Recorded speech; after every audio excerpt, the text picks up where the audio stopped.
Hello everyone, welcome to my channel English. This is Swati teacher. Today we'll learn the difference between and among. అర్థం కాలేదండి? అంటే between కి among కి మధ్యలో difference ఏంటి? ఎప్పుడు between అని యూజ్ చేయాలి, ఎప్పుడు among అని యూజ్ చేయాలి? ఈ రెండిటికి డిఫరెన్స్ తెలుసుకుందాం మనం. అదేంటంటే between అని ఎప్పుడు అనాలంటే ఏవైనా రెండిటి మధ్య రిలేషన్ చెప్పినప్పుడు between అని యూజ్ చేయాలి. ఫర్ ఎగ్జాంపుల్, మీ ఇల్లు రెండు ఇళ్ళల మధ్యలో ఉందనుకోండి, అప్పుడు మీరు ఏమంటారు? My house is between those two houses. My house is between those two houses. ఎందుకంటే రెండిటి మధ్యన ఉంది కాబట్టి.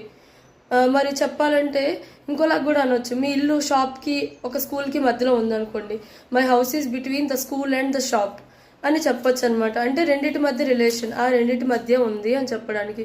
మరి ఎమంగ్ అని ఎప్పుడు అనాలంటే రెండిటికన్నా ఎక్కువ గురించి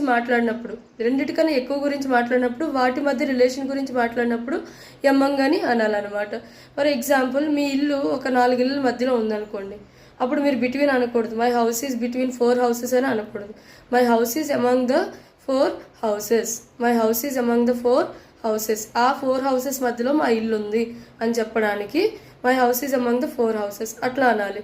ఇంకొక ఎగ్జాంపుల్ చెప్తాను, మీకు బాగా అర్థమవుతుంది. ఒక 2 టీంలు ఉన్నాయి అనుకోండి, అప్పుడు the competition is between the teams. The competition is between the 2 teams అనొచ్చు అనమాట. మరి రెండిటికన్నా ఎక్కువ ఉంటాయి, ఫర్ ఎగ్జాంపుల్ 3 టీంలు ఉన్నాయి, లేకపోతే 4 టీంలు ఉన్నాయి, లేకపోతే 5 టీంలు ఉన్నాయి. అలాంటప్పుడు the competition is among the 4 teams. The competition is among the 3 teams అనాలన్నమాట. ఇది డిఫరెన్స్ బిట్వీన్కి ఎమంగ్కి. రెండిటి మధ్య రిలేషన్ చెప్పడానికి బిట్వీన్, రెండిటికన్నా ఎక్కువ ఉంటే అప్పుడు ఎమంగ్ అని అనాలి. So talk beautifully, live beautifully. Like, share and subscribe.